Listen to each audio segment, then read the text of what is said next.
"I'm a virgin, and you need a wife," declared the obese girl to the giant cowboy. That's what the town heard on the dusty boardwalk that doth a kind of words that stop every boot mid-step. The giant stood silent, hat-brim low, while the crowd laughed. But behind her bold voice was a secret no one guessed. 40 acres of grassland hiding the only spring left in the valley. The man she called out to didn't want a wife. The men watching from the shadows wanted that water and would take it. By law or by force. A marriage in name only could save her from one man's greed, but it might drag them both into a fight with the railroad itself. As the church bell fades and wagon wheels crunch in the frost, the stakes climb higher than either imagined. A winter storm is coming. So are the men who mean to own the spring. When the rifles are loaded and the law looks the other way, will a paper vow be enough to save them more? Will they both be left with nothing but an empty ring and a dry well? We begin. Share a piece of your world in the comments. Your city, your energy. It's a powerful thing, being part of something bigger than ourselves. The autumn wind whipped down Clear Fork's main street, stirring up eddies of dust around wagon wheels and horse hooves. The afternoon sun cast long shadows between the buildings. As townspeople hurried about their business, pulling coats tighter against the crisp air that promised winter wasn't far off, Boaz, Turner's broad shoulders flexed as he hefted the last heavy crate from his wagon onto the mercantile's loading dock. Straightening up to his full height, he towered over the stacked freight. Sweat dampened his shirt despite the cool breeze, and he removed his hat to wipe his brow with his sleeve. The creak of the mercantile's screen door caught his attention. Hester May Collins stepped out into the sunshine. Her plain brown dress, neat and pressed despite the wind's attempts to tangle it around her sturdy frame. Her uncle followed close behind, his face twisted in a scowl that made Boaz's hand tighten instinctively on his hat brim. "I'm a virgin, and you need a wife." Hester's voice rang out clear and strong across the busy street. The words seemed to freeze time itself. Wagon wheels stopped turning. Horses stopped stomping. Every head on the street turned toward Hester's declaration. Boaz felt heat crawl up his neck as snickers and whispers rippled through the gathering crowd. Mrs. Peterson dropped her basket of yarn. Young Tommy Jenkins nearly fell off his father's wagon, mouth hanging open. But Hester stood straight-backed, chin lifted, eyes fixed directly on Boaz. He tried to look away, to brush off the moment with a shrug, but movement caught his eye. Hester's. Uncle grabbed her arm, fingers digging into the fabric of her sleeve. The man's face had gone from scowling to thunderous.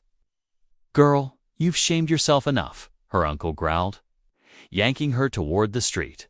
Boaz's boots hit the wooden sidewalk before he'd made a conscious decision to move. "Miss Collins," he called out, his deep voice cutting through the murmurs and laughter. "Allow me to walk you home." Relief flooded Hester's face, though she kept her composure. Her uncle's grip loosened, but his glare shifted to Boaz. "Much obliged, Mr. Turner," Hester said clearly, tugging her arm free and smoothing her sleeve. The crowd parted as Boaz approached, his height making some step back instinctively. He offered his arm to Hester, feeling the trembling in her fingers as she placed her hand in the crook of his elbow. Together they started down the street, leaving whispers and stares in their wake. They walked in silence past the telegraph office, the sound of their boots on the wooden sidewalk mixing with the operator's clicking keys. Past the blacksmith's, where the ring of hammer on anvil seemed louder than usual in the charged atmosphere. Past the church, its weathered cross standing stark against the bright blue sky. Boaz found himself hyper-aware of every detail the way. Hester's steps matched his shortened stride, the fresh-baked smell from the boarding house they passed, the distant bawl of cattle from the stockyards. He noticed how Hester kept her head high despite the redness in her cheeks, how she didn't flinch when they passed Mrs. Henderson, who crossed herself dramatically at the sight of them. The tension followed them all the way to Hester's modest home at the edge of town. A small cottage sat back from the road, its neat yard bordered by a white picket fence that had seen better days. A few late-blooming flowers still clung to life along the front path. At the gate, Boaz stopped. Hester's hand slipped from his arm, and he found himself missing its warmth immediately. She turned to face him, and for the first time he noticed the flecks of gold in her brown eyes, the way her honey-colored hair caught the sunlight. "Thank you, Mr. Turner," she said softly. Boaz nodded, unable to find words.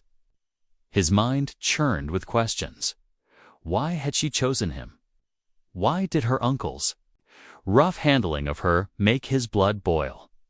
Why did he suddenly care so much about this woman he barely knew? He watched her walk up the path to her door, noticing how she squared her shoulders before stepping inside. The click of the latch echoed in his chest, leaving him standing at her gate with his hat in his hands and his thoughts in turmoil. The wind gusted again, carrying the sound of distant laughter from town. Boaz knew that by sunrise, every soul in Clear Fork would be talking about Hester May Collins's shocking proposal. He knew he should feel embarrassed, maybe even angry at being put in such a position. Instead, he found himself studying the worn, white paint on her gate, wondering why his heart felt lighter than it had in years. A cloud passed over the sun, and Boaz finally put his hat back on. He had freight to deliver and cattle to tend. Life didn't stop for confusion of the heart. But as he turned to leave, he caught himself taking one last look at Hester's front door, remembering the courage in her voice when she'd made her declaration. The afternoon sun continued its westward journey, lengthening the shadows of Clear Fork's buildings and inhabitants. Wagons still rolled, horses still stomped, and people still went about their business. But for Boaz Turner, something had shifted, like the change in the wind before a storm. He just wasn't sure yet if he was ready for whatever that storm might bring. Dawn broke, crisp and clear, over the rolling Colorado hills. Boaz Turner had just stoked his small pot-bellied stove when sharp knocking startled him. The sound echoed through his modest-lined shack, unusual at this early hour. He opened the rough-hewn door to find Hester May Collins on his threshold, her chest heaving from exertion. Her boots were caked with dust, and wisps of honey-colored hair had escaped her neat bun. She must have walked miles to reach his remote cabin. "Mr. Turner," she gasped, "my uncle means to marry me off today to a gambler from Denver."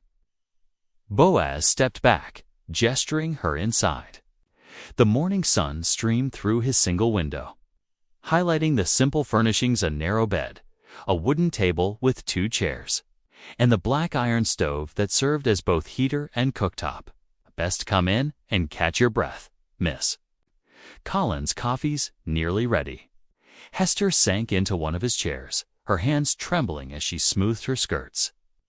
Boaz poured 2 cups of strong coffee into tin mugs, the aromatic steam rising between them as he sat across from her. "My father passed last spring," Hester began, wrapping her fingers around the warm mug. "Left the homestead and a small inheritance, but Uncle James got himself appointed my guardian. Now he's arranged everything with this gambler, probably for a price." Her voice caught. "The wedding's set for this afternoon." Boaz frowned into his coffee. "Could escort you to the sheriff," he offered. "Get the law involved. Legal proceedings take time we don't have." Hester's knuckles widened around her mug. "By the time a judge hears the case, I'll be married off and my inheritance gone." The morning light caught the moisture in her eyes, and something twisted in Boaz's chest. He'd seen that same desperate look in trapped animals, and it stirred his instinct to protect. "We should head to town," he said finally, rising to his feet. "Need to think this through proper." They rode double on his bay gelding, Hester perched sideways in front of him. The morning air had warmed some, carrying the scent of sage and late autumn grass. As they approached Clear Fork, Curious faces turned their way. Mrs. Henderson stood outside the general store, whispering behind her hand to the banker's wife. Young Tommy Jenkins pointed from his perch on the hitching rail. The church bell rang. Out clear and strong, its tone carrying across the valley. The white-painted building sat proud on its small hill, its spire reaching toward the cloudless sky. Boaz helped Hester down from the horse, conscious of the eyes watching from every window and doorway. Inside the church office, Reverend Josiah Sims looked up from his leather-bound Bible, the morning sun through the stained glass. Windows cast colored patterns across his weathered face. He listened intently as Hester explained her situation, his expression growing grave. "The Lord provides paths through our trials," the Reverend said thoughtfully, stroking his graying beard. "There might be a solution that satisfies both law and conscience." He folded his hands on his desk. "A marriage in name only, until spring. It would make you legally independent, Miss Collins, and protect your inheritance." Boaz shifted uncomfortably in his chair, which creaked under his weight. "Ain't right to make false vows," he said quietly. "The vows would be genuine, Reverend," Sims countered, "even if the usual arrangements are delayed. You'd be offering protection and respect, which are fundamental to any Christian marriage." Hester turned to Boaz, her eyes pleading. "Just until spring," she whispered. "Then we can decide what's best." Boaz studied her face, the determination in her jaw, the fear she tried to hide, the hope that made her eyes bright. He thought of her uncle's rough handling of the gambler waiting to claim her inheritance. His own lonely years stretched behind him, marked by guilt and grief since the barn fire that took his family. Perhaps this was God's way of giving them both a chance at something better. "Reckon I could do that," he said finally. "Keep you safe till spring." Relief flooded Hester's face as Reverend Sims pulled out the marriage license. The scratch of his pen filled the quiet office as he filled in their names and the date. When he pushed the document across his desk, Hester picked up the pen. Her hand trembled visibly as she signed her name, Hester May. Collinsine careful letters across the bottom of the page. The autumn sun climbed high over Clear Fork's little white church as townsfolk gathered for the hasty wedding. Whispers rustled like dry leaves through the growing crowd. Some faces showed concern, others curiosity, and more than a few war-knowing smirks. Inside the church's cool shadows, Boaz Turner tugged at his collar, feeling too large for the small space. He'd changed into his cleanest work, shirta faded. Blue cotton that had seen better days, but still held its buttons. His boots were brushed free of dust, though nothing could hide their well-worn creases. When Hester appeared in the doorway, Boaz's breath caught. She wore a simple calico dress. Its blue flowers faded from many washings, but her face glowed with quiet determination. She'd woven late-blooming prairie daisies into her hair, their white petals bright against her honey-colored curls. "Reckon?" "You look nice," Boaz managed, his deep voice barely above a whisper. A blush colored Hester's cheeks. "Much obliged," she murmured back, smoothing her skirts with trembling hands. Reverend Sims stood before them, his Bible open on the wooden pulpit. Sunlight streamed through the plain-glass windows, catching dust motes that danced in the air. The pews had filled with a mix of familiar faces and travelers who'd stopped their wagons to witness the unusual ceremony. "Dearly beloved," the Reverend began, his warm voice filling the small sanctuary. He kept the service simple and swift, speaking of duty, honor, and God's providence. When he asked for the rings, Boaz produced a plain silver band, his mother's, carried in his pocket since the fire. "Till death do us part," Boaz repeated, his large hands gentle as he slipped the ring onto Hester's finger. "I now pronounce you man and wife," Reverend Sims declared. "It's what God has joined together, let no man put asunder." As they stepped out into the bright afternoon, rice scattered over them from eager hands. Boaz noticed a stranger standing apart. From the crowd, a well-dressed man in a bowler hat watching them with calculated interest. Their eyes met briefly before the man tipped his hat and turned away, his polished boots clicking on the wooden sidewalk. "Railroad agent?" someone in the crowd muttered. "Been nosing around all week." Boaz filed that information away as he helped Hester into the wagon he'd borrowed. They drove the short distance to the clerk's office, the wagon's wheels raising. Dust in the late afternoon light. The county clerk, Mr. Whitaker, was waiting with their marriage certificates spread across his desk. His round spectacles caught the lamplight as he recorded their details in the thick leather registry. 40 acres off Clear Creek, he murmured, noting Hester's property, including the year-round spring. He glanced up, pen paused mid-stroke. Valuable piece of land.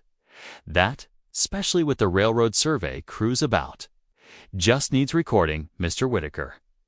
Boaz said firmly, not missing how the clerk's eyes lingered on the page. Of course, of course. Of course, Whitaker's pen scratched. Across the paper, though others might take interest in such a reliable water source, railroad companies, cattle barons folks who see the value in things. Hester's hand found Boaz's arm, her fingers tightening on his sleeve. He covered her hand with his own, noting how small it seemed beneath his calloused palm.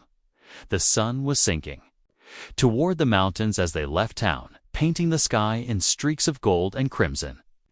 Hester's trunk and few possessions filled the wagon bed behind them. They rode in comfortable silence, the horses' hooves raising little puffs of dust from the trail. Boaz's cabin came into view just as the first evening star appeared. Hester studied the rough-hewn logs, the small corral, the lean-to that served as a barn. Though humble, the place was neat and solid, with a thin curl of smoke rising from the stone chimney where he'd banked the morning's fire. "It ain't much," Boaz said quietly, helping her down from the wagon. "But it's dry in the rain and warm in the winter." "It's sturdy," Hester replied, her voice soft but sure, like its owner. Inside, the cabin was warm from the rekindled fire. Boaz moved his few possessions, clearing space for Hester's trunk beside the bed. The flames cast dancing shadows on the log walls as evening settled around them. "I'll make up a pallet by the fire," he said, not meeting her eyes. "You take the bed." Hester stood in the center of the small room, her shadow tall on the wall behind her. "Thank you, Mr. Turner, for all of this. Reckon you can call me Boaz now," he said, the ghost of a smile touching his lips. "Being as we're married and all." The fire crackled in the hearth, filling the silence between them with its comfortable sound. Outside, a lone coyote called to the rising moon, its song echoing across the darkening valley. Dawn's first light crept through the cabin's single window, painting golden squares across the rough-hewn floorboards. Boaz stirred on his pallet by the banked fire, awakened by an unfamiliar aroma. Bacon sizzled in his old cast-iron skillet, and fresh coffee scented the morning air. Hester stood at the wood stove, her back turned as she worked the spatula with practiced ease. She'd already tied on a faded apron over her work dress, her honey-colored hair neat under a cotton kerchief. "You didn't need to do that," Boaz said, rising and folding his blanket. "I'm used to early risings," Hester replied, not turning around. "And cooking helps me think." The coffee pot rattled as she lifted it from the stove, pouring 2 cups into tin mugs. Steam rose in the cool morning air as they settled at the small table, the bacon cooling between them on his mother's old blue plate. "About this arrangement," Hester began, wrapping her hands around her mug. "I know it ain't proper, but we need some rules," Boaz finished, reaching for a piece of bacon, "to keep things proper as we can." Hester nodded, relief clear in her eyes. "You'll keep your pallet by the fire. I'll tend to the cooking and washing. We'll each have our own space, like boarders in a boarding house." "Seems fair," Boaz agreed. "I'll handle the stock and heavy work. You need anything fixed or lifted, just say so. They finished breakfast in companionable silence, the morning light growing stronger outside. After Boaz saddled 2 horses while Hester packed bread and dried beef for their ride. "It's a fair piece to your father's spring," he warned as she approached the horse he'd chosen for her, his steadiest mare. "You sure you want to make the trip? Need to see it's being looked after," Hester said firmly, though her hands betrayed her nervousness as she gripped the saddle horn. Boaz noticed her struggle but held back from offering help, sensing her pride was at stake. She managed to mount, settling herself with determination, if not grace. The morning air was crisp as they rode out, their horses' hooves kicking up dust. From the dry trail, scrub oak and pine dotted the rolling hills, their shadows stretching long in the early light. Hester rode carefully, her back straight despite obvious discomfort. "Your father's land?" Boaz said, after an hour's riding, gesturing toward a rise ahead. 40 acres, running from that ridge down to Clear Creek. They crossed a meadow where late wildflowers still bloomed, purple and gold against the autumn-brown grass. A family of mule deer bounded away at their approach, white tails flashing in the sunlight. Near midday, they crested a low hill and Hester drew in a sharp breath. Below them, a grove of cottonwoods stood tall and green, their leaves shimmering silver in the breeze. At their center, partially hidden by the trees, lay the spring. "Pa always said it was God's gift," Hester said softly as they dismounted. Her legs trembled from the long ride, but her eyes shone as she approached the water. The spring bubbled up from between moss-covered rocks, forming a clear pool before flowing away in a steady stream. The water caught the sunlight, sparkling like scattered diamonds. "He kept it open to all," she continued, kneeling beside the pool. Said water was meant for sharing. The Ute families would camp here sometimes, trading stories and meat for coffee and flour. She touched the water gently, letting it run through her fingers. Pa learned their words for things water. "Friend, thank you," said it was only neighborly. Boaz stood quietly, watching her commune with her memories. The cottonwoods whispered overhead, their leaves casting dappled shadows on the ground. "Your PA was right about sharing," he said finally. "Water's life, out here. Can't fence it up like cattle." They ate their simple lunch in the shade of the trees, listening to the spring's gentle music. Hester told stories of her childhood, here learning to shoot her father's rifle, helping tend hurt animals, watching thunderstorms roll in from the safety of their cabin porch. The sun had passed its peak when they finally mounted up for the return journey. As they rode along Clear Creek's winding course, 2 men in railroad company coats appeared on the trail ahead. They sat their horses with city stiffness, surveyor's equipment tied to their saddles. The men nodded curtly as they passed, their eyes lingering on Hester before sliding away. Boaz felt tension crawl up his spine, but kept his face neutral as he touched his hat brim in response. The afternoon shadows were lengthening by the time they reached the cabin. Hester slid stiffly from her saddle, trying to hide a wince. Without comment, Boaz took care of both horses while she disappeared inside. When he entered the cabin later, savory smells filled the air. Hester stood at the stove, stirring a pot of rabbit stew she'd insisted on making despite her saddle-sore condition. "Smells good," Boaz said, hanging his hat by the door. "My ma's recipe," Hester replied. "She taught me early that good food makes any place feel more like home." They ate at the small table, lamplight casting a warm glow over their bowls. The stew was rich with vegetables and herbs Hester had brought from her uncle's garden. After supper, they fell into an easy rhythm, washing the dishes, Hester scrubbing, while Boaz dried with a flour sack towel. Their hands brushed once as she passed him a plate, neither pulled away too quickly.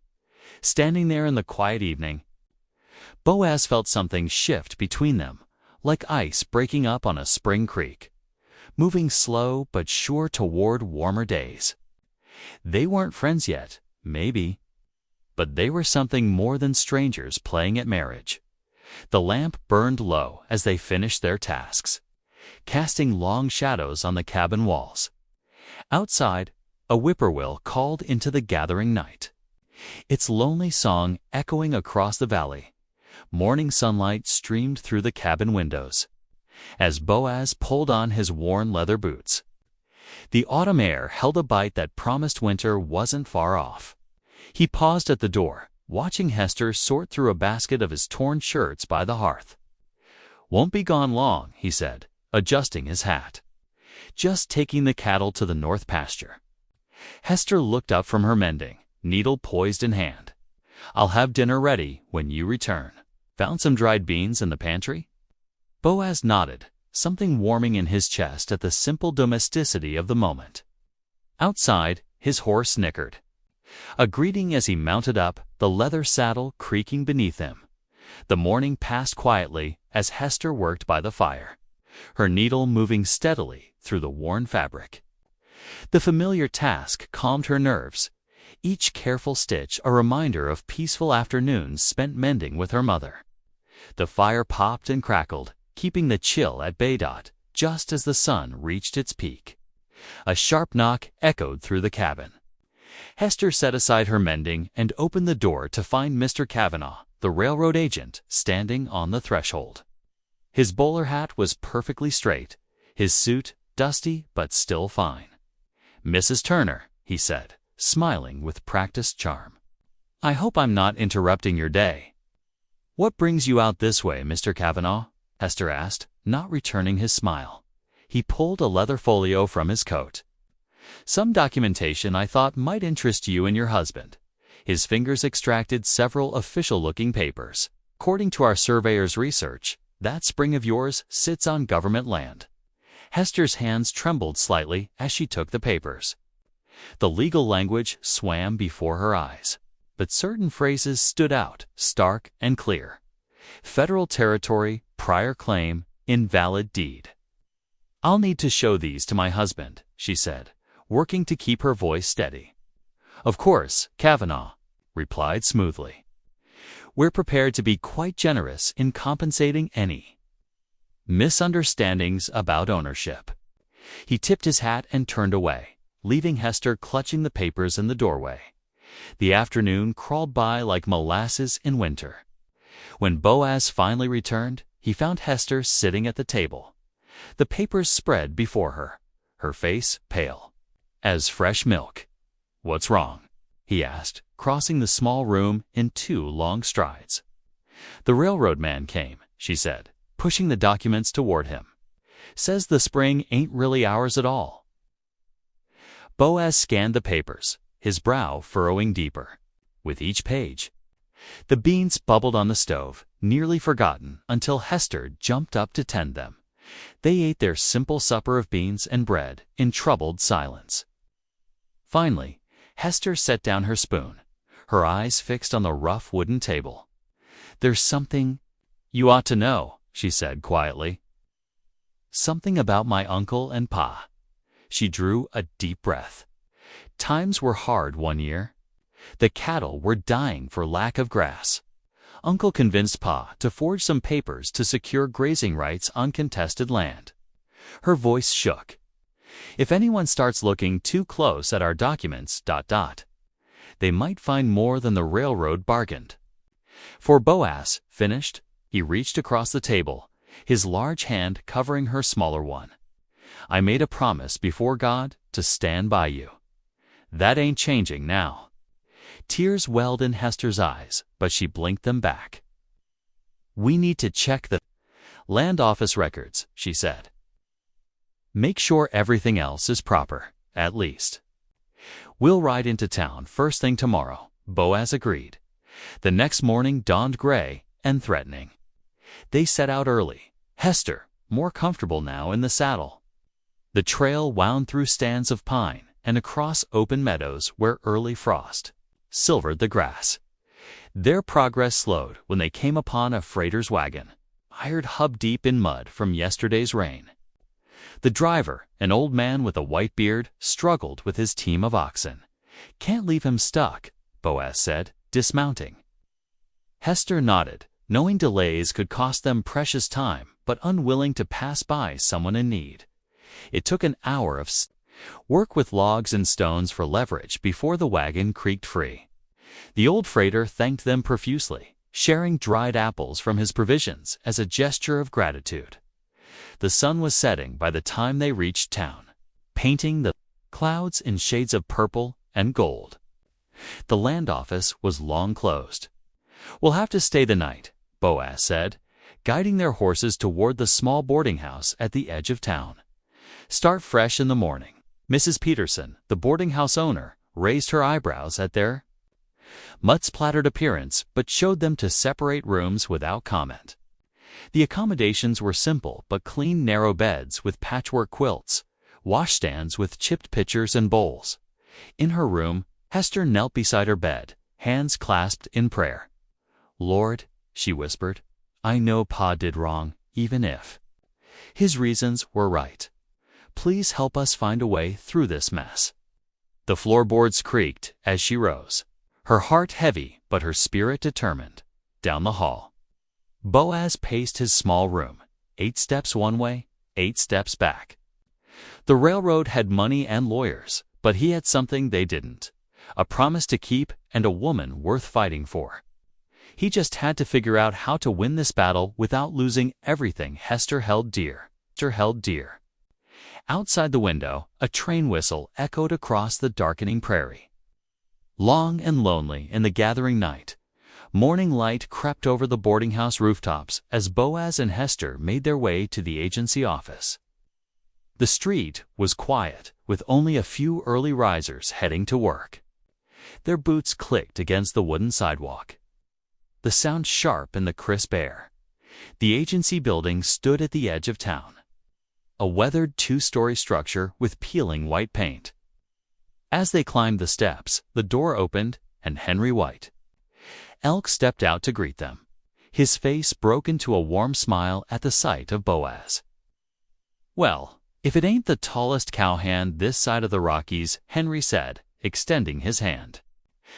"Been what, 3 years since that drive to Dodge?" Boaz's usual reserved expression softened as he clasped Henry's hand. "For years, I reckon." That was the season of the big storm. That it was, Henry agreed, then turned to Hester with a gentle nod. "And this must be your wife." News travels fast in Clear Fork. Hester straightened her skirts, suddenly conscious of the dust from their ride. "Pleased to meet you, Mr. White Elk." "Come inside where it's warm," Henry said, leading them through the front office to his small desk near the back window. Papers and leather-bound record books covered most of the surface, but he quickly cleared a space. "Tell me what brings you here." As Hester explained about the railroad's claim and her family's spring, Henry listened intently, occasionally making notes in a small ledger. Sunlight filtered through the window, catching the silver at his temples. "That spring," he said when she finished, "has been known to our people for generations. My grandfather's time and before. Many families, both Ute and settler, have depended on those waters." He pulled out an old map from a drawer. "See here. The water rights were established long before the railroad surveyors arrived." Boaz leaned forward, studying the marked boundaries. "Would you be willing to testify to that if needed?" "I would," Henry said firmly. "The truth of the land doesn't change just because someone draws new lines on paper." He stood and moved to the pot-bellied stove in the corner. "Let's have some coffee and talk more." The coffee was strong and hot, served in tin cups that warmed their hands. Henry shared stories of the old days when Boaz was just learning to handle cattle, and Hester listened with growing interest to tales of her husband's younger years. "Remember that ornery red steer?" Henry chuckled. "The one that nearly took your head off." Boaz smiled into his coffee. "Still got the scar to prove it." As the morning wore on, clouds began gathering outside the window. Henry noticed their concerned glances. "You'd best head back soon. Weather's turning." They said their goodbyes, Henry promising again to stand with them if the railroad pressed their claim. The first few snowflakes were already falling as they mounted their horses. The trail home seemed longer in the growing storm. Wind whipped around them, carrying stinging bits of ice. When the flurry thickened into a proper squall, Boaz led them under a massive pine tree where the branches created a natural shelter. "First snow of the season," Hester said, pulling her shawl tighter. Her cheeks were pink from the cold, her eyes bright. "PA always said the first snow was God's way of reminding us to slow down and take notice." Boaz watched her, something stirring in his chest, the way she sat straight in her saddle, despite the cold, the quiet strength in her voice when she spoke. Of her father, she was nothing like the desperate woman who'd proposed to him just days ago. They waited until the worst of the snow passed, then continued their journey. Twilight was settling over the land by the time they reached the cabin. Smoke curled from the chimney. They'd banked the morning fire well. Hester dismounted with more grace than before, heading straight inside to stoke the flames while Boaz tended to the horses. When he entered the cabin, she was already busy at the stove, hanging the kettle and pulling out ingredients for supper. "Henry seems like a good man," she said, measuring flour into a bowl. "The way he talked about the land, about knowing what's right, reminded me of Pa." Her hands moved surely, mixing biscuit dough as she talked about the day's ride, the snow, the stories Henry had shared. Boaz sat at the table, his tall frame relaxed as he listened. "I felt different somehow. Warmer, more like home." Hester's voice filled the spaces that had been empty for so long, and he found himself following her movements as she worked. Later, after they'd eaten, Hester went to store the leftover bread in the pantry. Boaz stood in the doorway, watching, as she carefully wrapped the loaf in clean cloth and tucked it away on the shelf. Her movements were sure and practiced, belonging there as naturally as the furniture or the firelight. The sight stirred something in him, a feeling of rightness he hadn't expected when he'd agreed to this marriage of convenience. But now, watching her move about their home, he wondered if perhaps God had known better than either of them what they truly needed. The days grew shorter as winter settled over the mountains. Snow draped the pine branches in white, and frost etched delicate patterns on the cabin windows each morning. Life fell into a steady rhythm, as natural as breathing. Boaz spent his mornings chopping wood, the sharp crack of his axe echoing through the crisp air. His massive frame moved with practiced efficiency, splitting log after log until neat stacks lined the cabin's northern wall. The work kept him warm despite the biting cold, and more than once he caught Hester watching him from the kitchen window. Inside, Hester's needle flashed in the firelight as she mended clothes and quilts. The cabin slowly transformed under her care.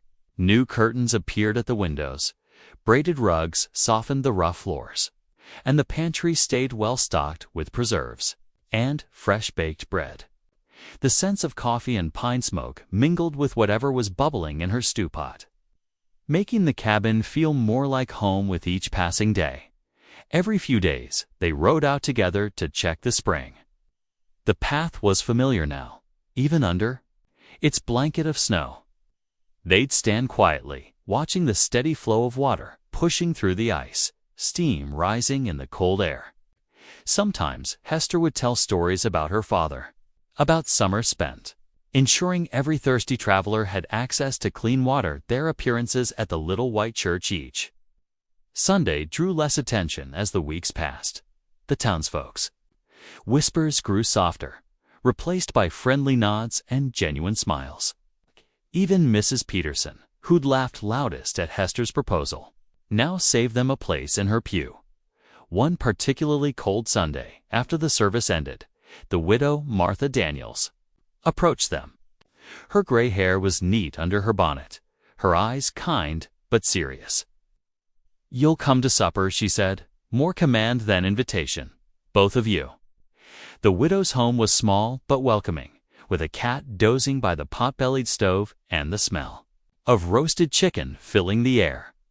Over plates of hot food, Martha shared stories of Clear Fork's early days, when the town was nothing more than a few tense and determined souls, as Boaz helped carry dishes to the kitchen after the meal. Martha drew Hester aside.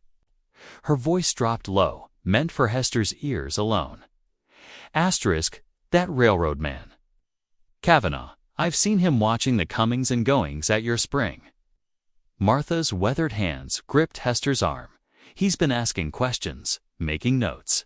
You'd do well to keep a close eye on his movements. The warning cast a shadow over their ride home. The moon hung full and bright in the winter sky, casting blue-white light across the snow. About halfway back to the cabin, Boaz's shoulders tensed. He'd noticed something, a darker shadow moving parallel to their path, just visible through the trees. Keep riding, he murmured to Hester. Someone's following us. The rider kept their distance, never coming close enough for identification, but maintaining their presence until Boaz and Hester reached their own property line. Only then did the shadow melt away into the darkness. Morning brought a harsh surprise. Nailed to their cabin door was a telegram, its yellow paper stark against the weathered wood. Boaz pulled it free while Hester stood close.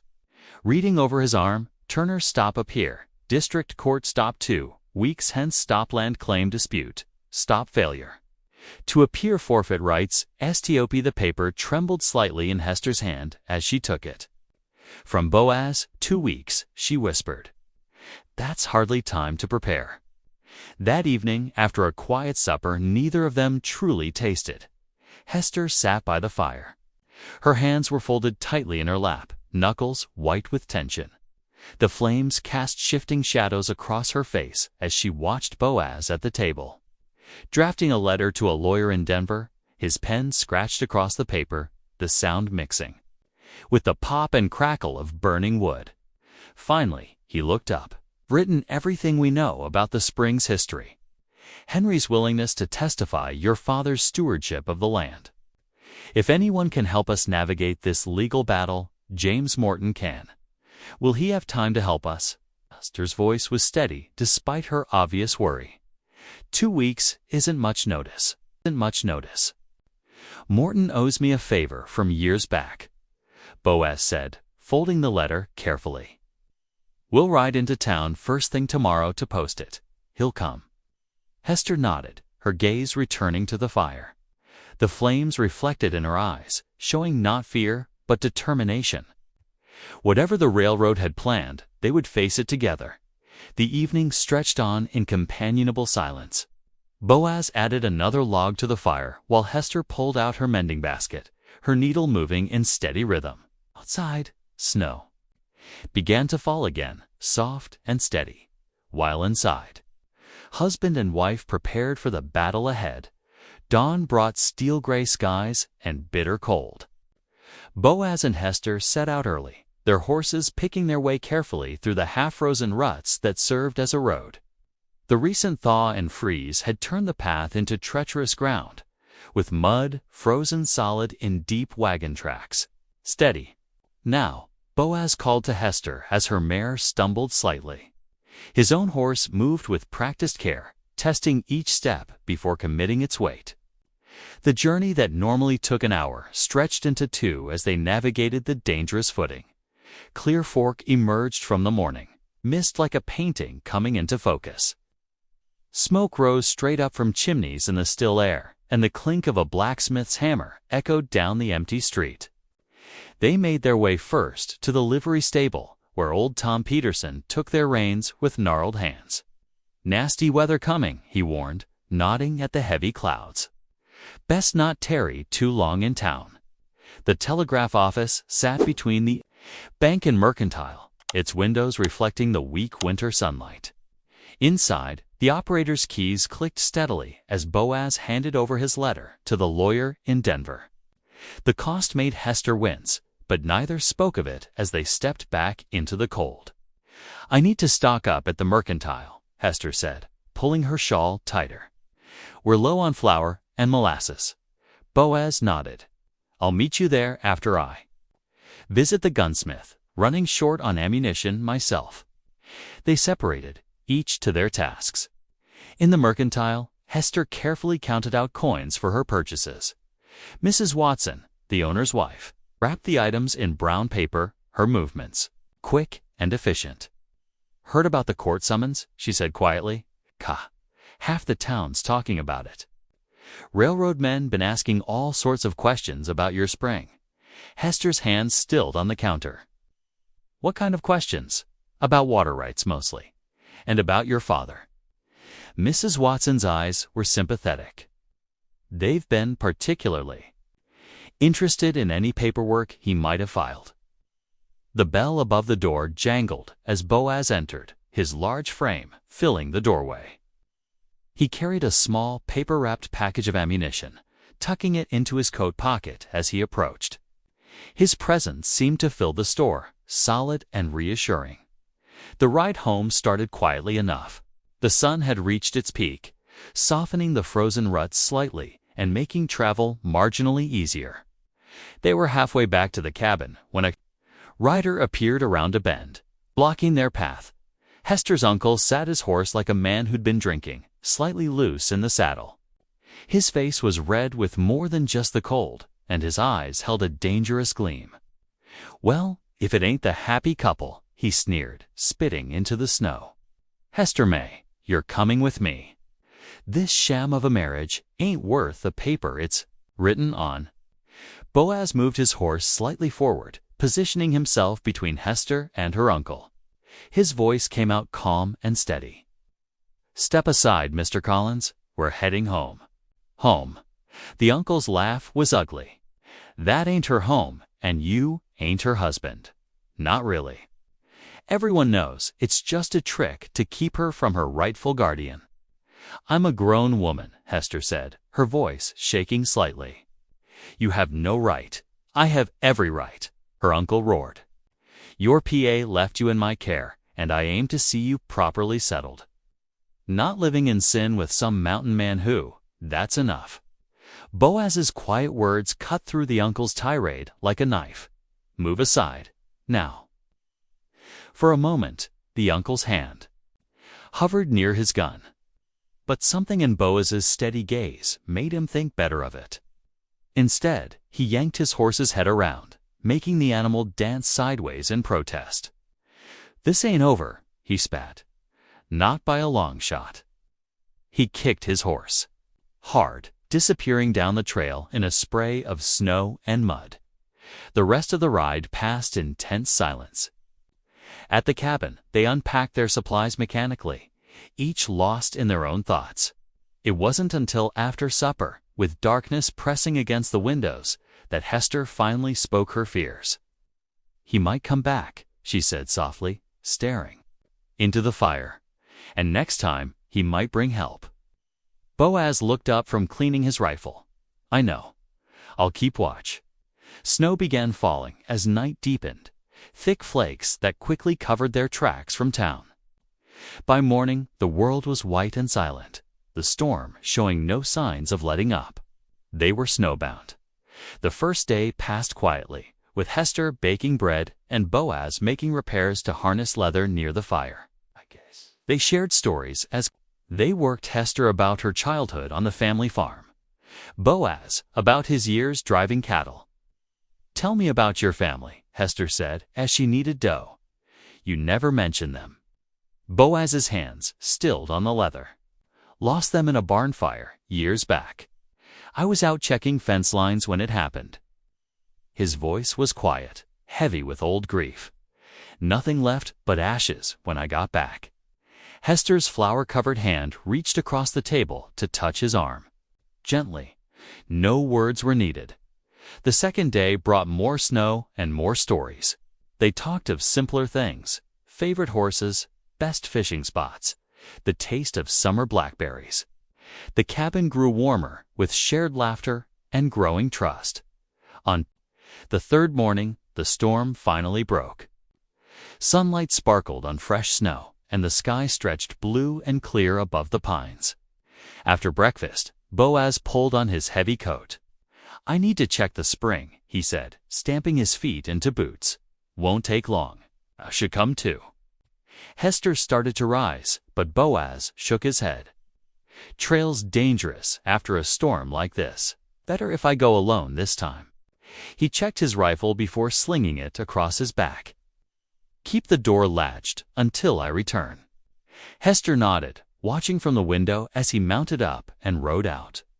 The morning sun turned the snow-covered landscape into a sea of diamonds, beautiful but treacherous. She kept watching until Boaz disappeared into the trees, then turned to tend the fire. Trying not to count the minutes until his return, the spring lay nestled in its grove of cottonwoods, the water flowing steady despite the cold. Boaz dismounted, carefully, his boots crunching in the fresh snow. Something felt wrong. The pristine white blanket covering the ground should have been unmarked, but clear boot prints led away from the spring toward the north road. He knelt to examine them closer. At least 3 different sets, all fresh since the storm. The tracks showed the clear treads of city boots, not the worn soles of ranch wear. His jaw tightened as he traced their path with his eyes through the trees. The ride back to the cabin took half the time, his horse sensing his urgency. Hester met him at the door, her face anxious. "What did you find?"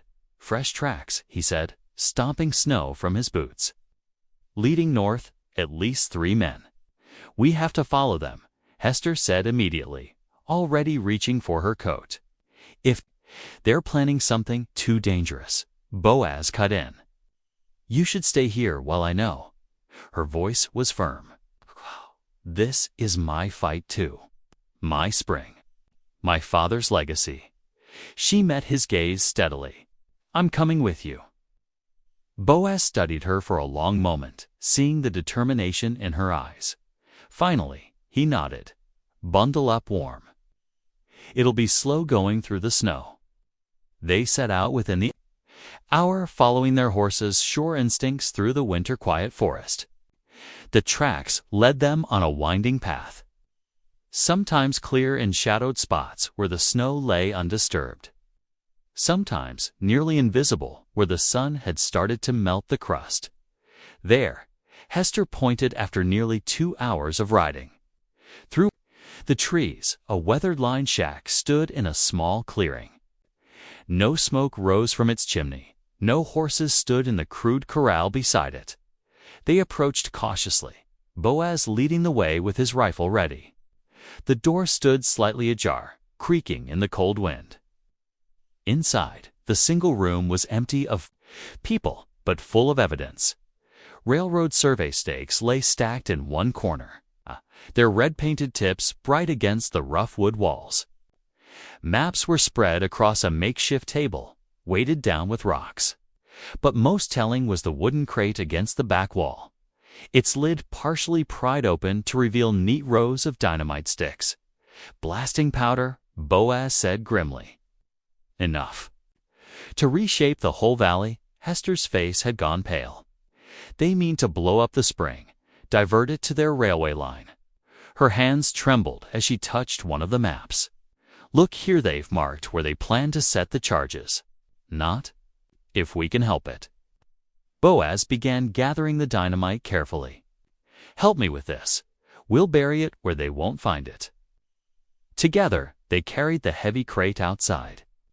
In the shelter of a dense stand of pines, they dug through the snow to the frozen earth beneath, making a deep hollow. The dynamite went in first, followed by the survey stakes.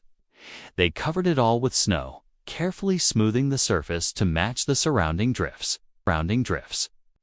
The sun was settling toward the mountains by the time they finished, painting the snow in shades of pink and gold. They mounted up quickly, aware of the growing darkness and the dropping temperature. The cabin came into view just as true dusk was falling. A horse stood tied near the door. Henry White Elk's paint pony. The man himself waited on the porch, his breath making clouds in the cold air. "My friends," he called softly as they approached, "I bring warning. your uncle rides. With 2 railroad men, I passed them on the South Trail not 3 hours ago." Hester swayed slightly in her saddle. "Did they see you?" "No." Henry's dark eyes were serious. "But they carried rifles and they rode like men with purpose." Inside the cabin, they shared the day's discoveries over cups of strong coffee. Henry listened intently to their account of the line shack and the buried dynamite, nodding slowly. "They will not be pleased to find their supplies gone," he said. "You should prepare for trouble." "Already am," Boaz replied, checking his rifle for the 3rd time that evening. He had positioned lamps strategically enough light to see by, but not enough to make them easy targets through the windows. Henry rose to leave, wrapping his heavy blanket around his shoulders. "I will watch the trails," he promised. "If I see them coming, I will send warning." After he left, the cabin felt suddenly larger and more exposed. Hester moved quietly around the space, laying out ammunition where it could be easily reached, checking that the water bucket was full in case of fire. "You should try to sleep," Boaz said softly. "I'll take first watch." Hester shook her head. "I couldn't sleep now if I tried." She picked up her father's old rifle, the one she'd brought from her uncle's house. Her hands were steady now as she loaded it. "They come, I mean to face them standing." Boaz watched her in the dim lamplight. Gone was the nervous woman who had blurted out a marriage proposal in the street. In her place stood someone stronger, someone who had found her courage in the face of threat. They settled in to wait. The cabin quiet, except for the crack of burning wood in the stove and the whisper of wind through the pine boughs outside. The moon rose, turning the snow-covered clearing to silver. Somewhere in the distance, a lone wolf howled a sound that seemed to capture all the wildness and danger of the night. Hester's voice came soft in the darkness. "Whatever happens, I'm glad you said yes that day. Glad you stood with me." Boaz's response was equally quiet. "So am I." They kept their vigil as the hours crept by, rifles ready, watching the moonlit snow for any sign of movement. The night stretched long before them, full of shadows and possibilities. But they faced it together. The morning sun cast long shadows across the frost-covered ground as Boaz hitched up his wagon. "We're low on salt," he told Hester, who stood wrapped in a shawl by the cabin door, "and I need wire to mend that break in the north fence. It won't be gone more than half a day." Hester nodded, trying to hide her unease. They hadn't seen any sign of trouble since finding the line shack, but tension hung in the air like the threat of storm. "I'll have supper waiting," she said, forcing brightness into her voice. Boaz paused, studying her face. "Bar the door behind me. Don't open it for anyone. I know." She managed a small smile. "I'll be fine. The rifle's loaded." He climbed onto the wagon seat, gathering the reins. The horse's breath made clouds in the cold air as they started down the rutted trail toward town.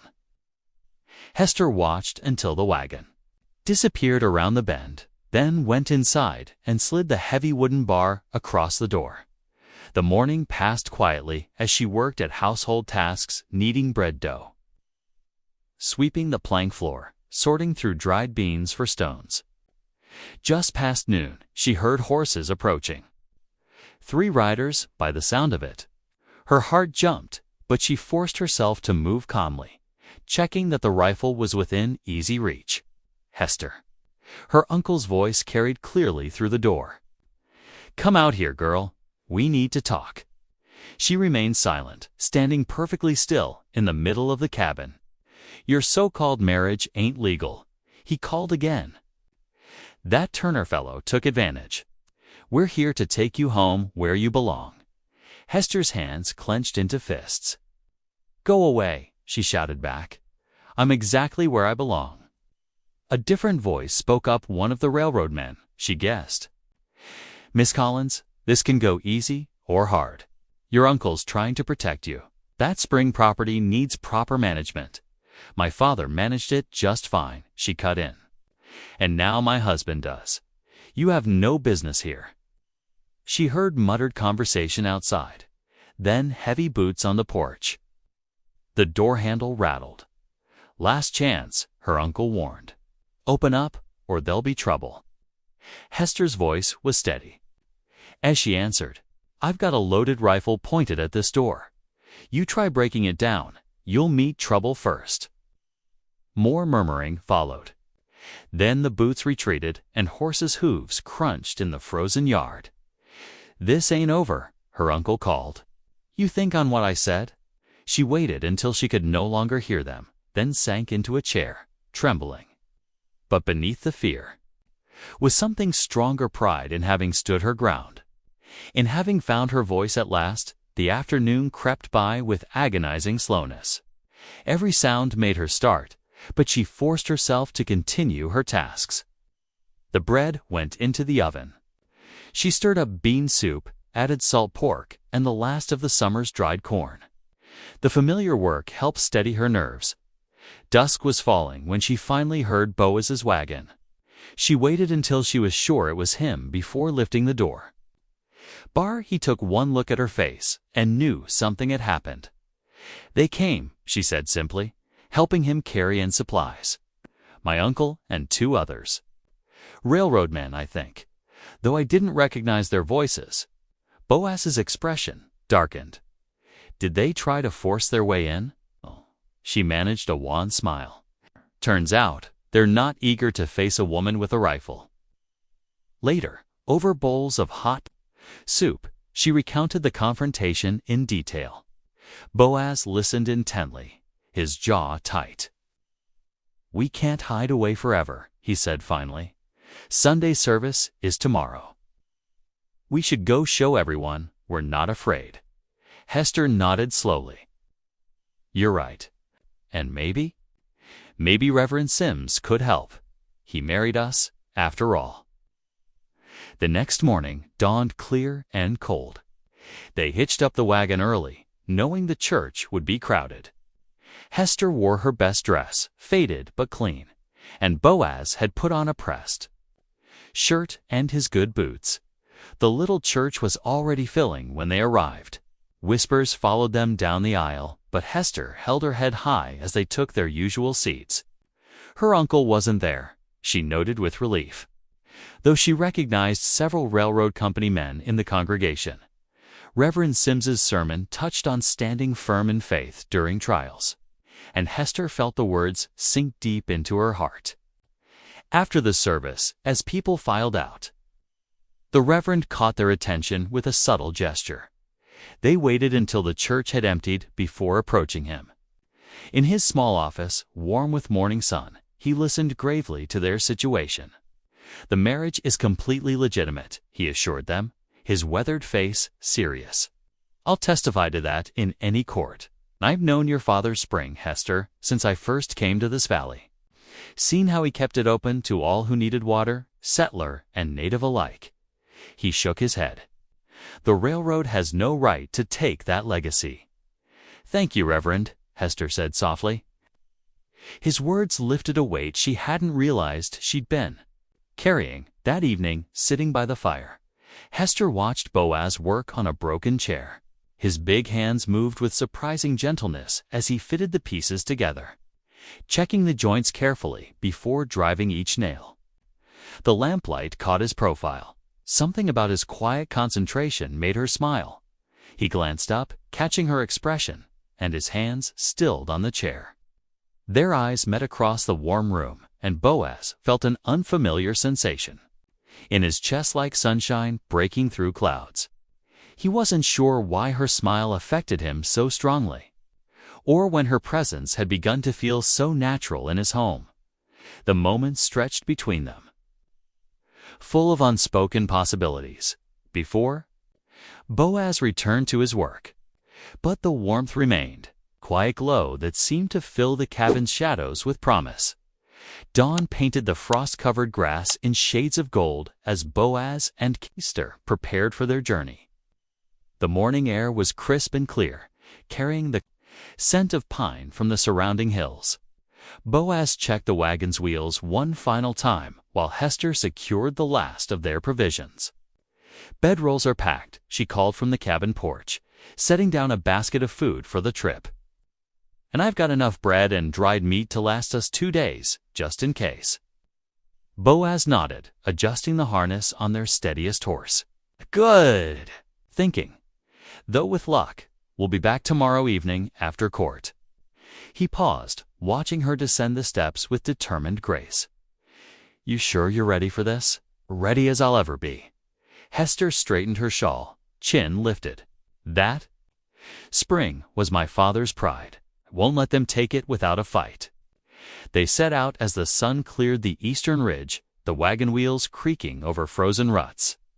Hester sat close to Boaz on the wooden seat, their shoulders occasionally brushing as they navigated rough patches. The familiar landscape rolled past scrub. Oak and pine giving way to open meadows dotted with lay totem grass. Near mid-morning, they approached the halfway point where the trail wound through a dense stand of pines. Boaz had just begun to relax when a sharp crack split the air. The sound echoed off the rocks, followed by the unmistakable whine of a bullet. Down. Boaz yanked Hester sideways, nearly pulling her off the seat as another shot splintered wood near where she'd been sitting. They tumbled into the wagon bed, Boaz's massive frame shielding her as more shots rang out. The horses reared, panicked. By the gunfire. Boaz kept one arm around Hester while grabbing for the reins with his free hand, steadying the team before they could bolt. Stay down, he ordered, voice tight with tension. Hester pressed against the wagon's side, heart pounding. Through gaps in the wooden slats, she caught glimpses of movement among the trees. The shooting stopped as suddenly as it had begun, followed by the sound of horses galloping away through the underbrush. They waited several long minutes, listening intently. When only forest sounds remained, Boaz cautiously raised his head. They're gone, he said, helping Hester sit up. You all right? She nodded, though her hands trembled. They were trying to stop us from reaching court. Trying to scare us off, more likely.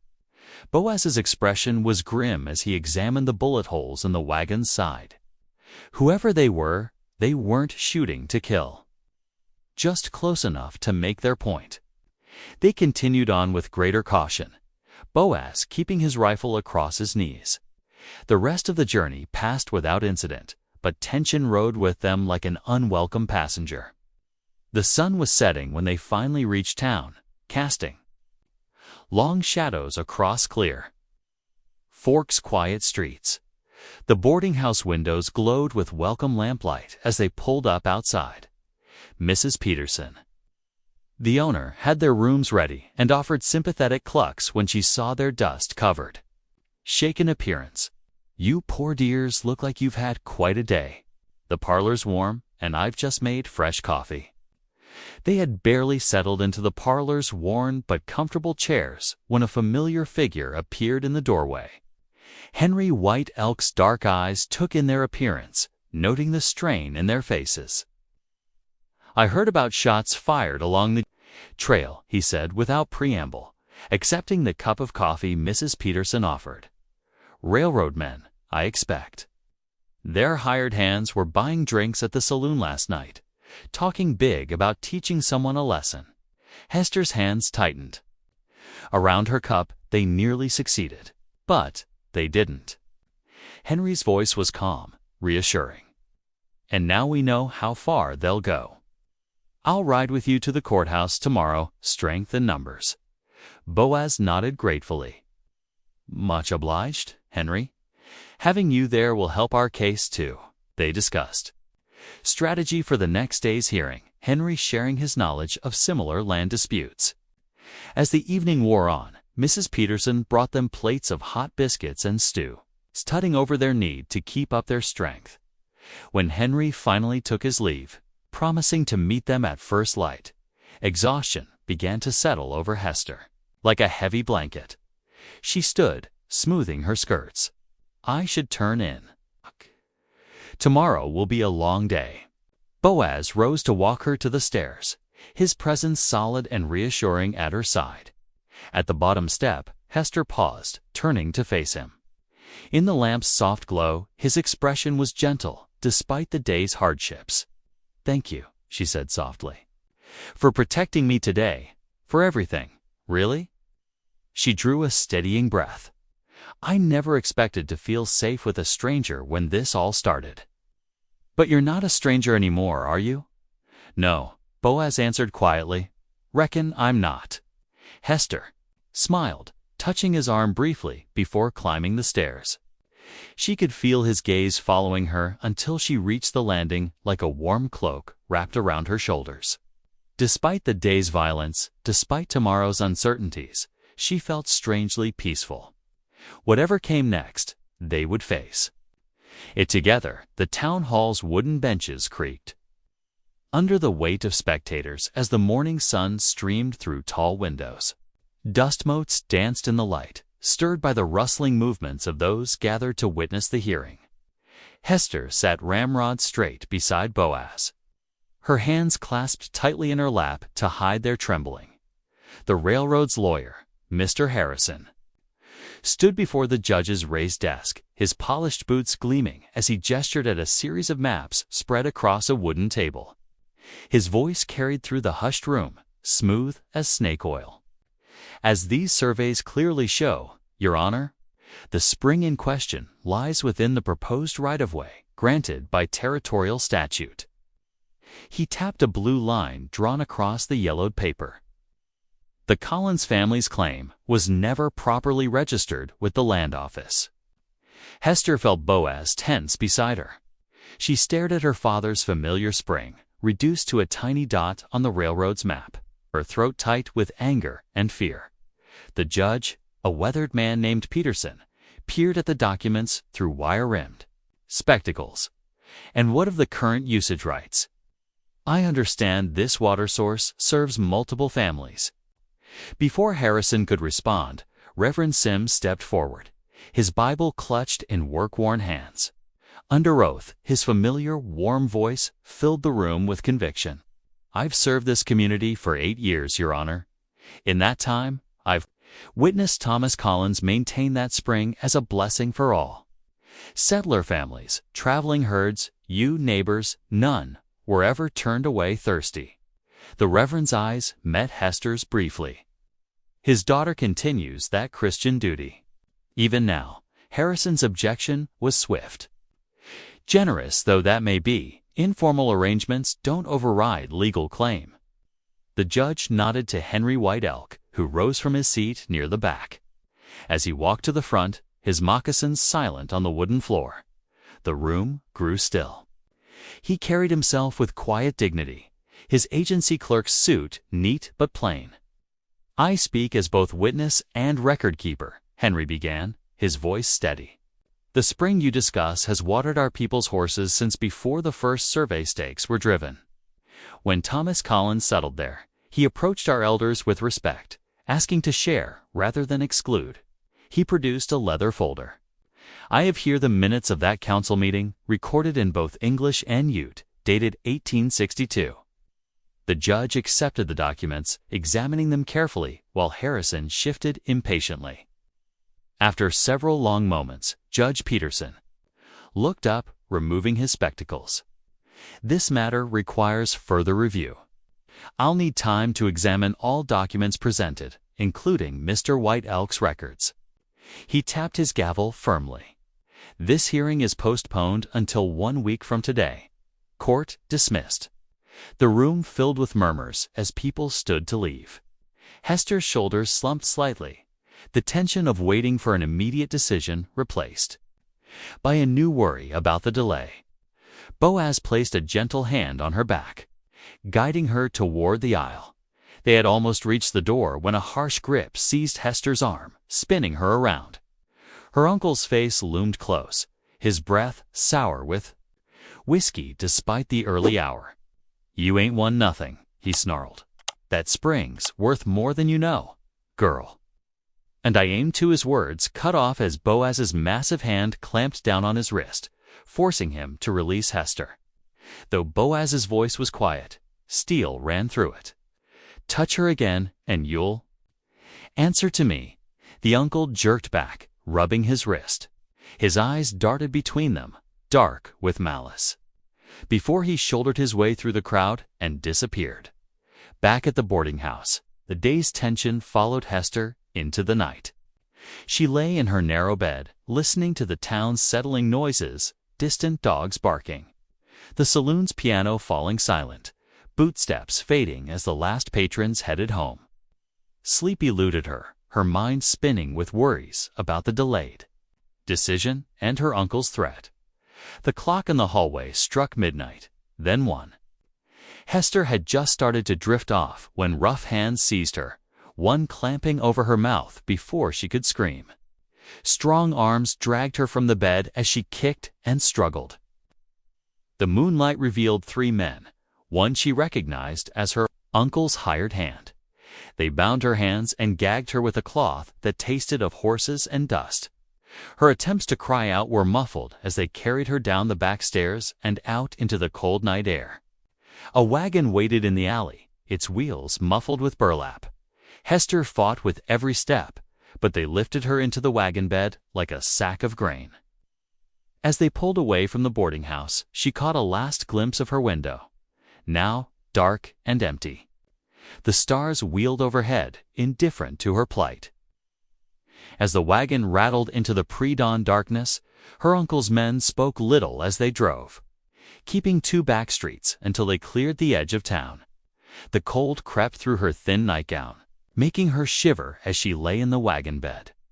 She tried to track their direction by the stars, but the canvas cover blocked most of her view. In those dark hours before dawn, Hester's mind raced. Would anyone notice her missing before morning? Would Boaz know where to look? The wagon wheels creaked steadily onward as first light began to pale the eastern sky, taking her further from safety with each turn. Dawn had barely touched the sky when Boaz burst into Henry White Elk's room at the boarding house, his boots thundering on the wooden floors. "Hester's gone," he said, his voice tight with worry. "Her bed's empty, and there's signs of struggle. Henry was dressed and ready in minutes, his experienced eyes reading the signs in Hester's room, the tangled sheets, a fallen hairbrush, boot scuffs on the floor. Wagon tracks in the alley, he noted, crouching to study the frozen ground. 3 men, by the prints. One favors his right leg. Word spread quickly through the quiet town. Martha Daniels' son Thomas, a skilled rider, volunteered immediately. One of Boaz's regular ranch hands, Jake Miller, joined them with extra rifles and supplies. Within the hour, 4 mounted men rode out of Clear Fork, following the wagon's trail northwest toward the foothills. The morning frost had preserved clear tracks wheel marks wrapped in burlap to muffle sound. Horseshoes with a distinctive chip that Henry recognized. "These are Sam Tucker's horses," Henry said, referring to one of Hester's uncle's known associates. "He keeps a line shack up near Bear Creek." They rode hard through the morning, stopping only to rest the horses and check the trail. The frozen ground made for dangerous riding, but Boaz pushed them on, his face set with determination. Every hour that passed was another hour Hester spent in her captor's hands. The winter sun was low when Thomas spotted smoke rising from a valley ahead. They dismounted and approached on foot, moving silently through patches of snow and bare trees. Henry led them along a ridge that overlooked the line shack. 2 horses were tied outside. Through a grimy window, they could see movement inside. Boaz's hands tightened on his rifle as Hester's voice carried faintly through the walls, angry despite her fear. "I won't sign anything," she was saying. "That spring belongs to everyone who needs it." Her uncle's reply was harsh. "You'll sign or you'll stay here till spring thaw. Nobody's coming for you, girl." Boaz motioned the others into position. Jake and Thomas circled wide to cover the back door, while Henry moved to the horses, quietly cutting their reins to prevent a quick escape. Taking a deep breath, Boaz stepped onto the cabin's small porch. The wooden boards creaked under his weight as he pushed open the door. Inside, Hester sat tied to a chair, her face pale but defiant. Her uncle and Sam Tucker spun toward the door, hands reaching for weapons. But Henry's voice rang out from behind. "Them? I wouldn't," he said calmly. Through the back window, they could see Jake and Thomas with rifles ready. "This is a private family matter," Hester's uncle growled, but his hands stayed empty. "No, sir," Boaz replied, his voice steady. "This stopped being private when you took her against her will." He moved to Hester's side, keeping his eyes on the men as he untied her bonds. "The law's real clear about kidnapping. That's territorial prison time." The fight went out of the uncle's shoulders as he looked around the cabin, seeing himself surrounded. Sam Tucker raised his hand slowly. "You can ride back to town with us peaceful," Boaz continued, helping Hester to her feet. "Or we can bring you in, tied over your saddles. Your choice." They chose to ride back peaceful.